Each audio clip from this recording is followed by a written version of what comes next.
Alright, so now you can see that the light works. You can tell as I'm pressing on it, the brake, it works. So that's before I put it back in. Connection is there. The brake light is working, so we're just gonna reverse everything that you saw me do earlier. Just gonna pop it in into its slot. And then once I pull this off, oops, there you go. Once I pull this off, you'll see that it's black. It's gonna match, it's gonna blend in, and it'll look great. And as I mentioned before, with the extended magnet, the telescoping magnet for the bolt that fell, there you go. So I can get it out, making sure that I don't lose it as I, lift this up, the bracket back up to secure the third brake light. So I've located the screw. I have it inside. So I'm just gonna use it to tighten, hold it up securely.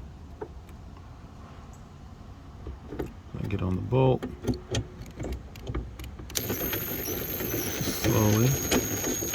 I'm not gonna go all the way, just ever so slightly to make sure that it's holding on. And then this one I'm gonna hand tighten because it doesn't have a collar.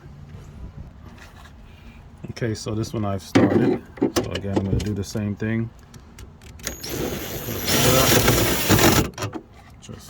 Just enough to give it tension. And that should be enough to hold the third brake light in. Yeah, it's tight enough. Doesn't need anything else. And then I'm just gonna pull off the thing, and it almost looks like it doesn't have a brake light, but it's there. Once you press on the brake, you'll see it light up. Beautiful.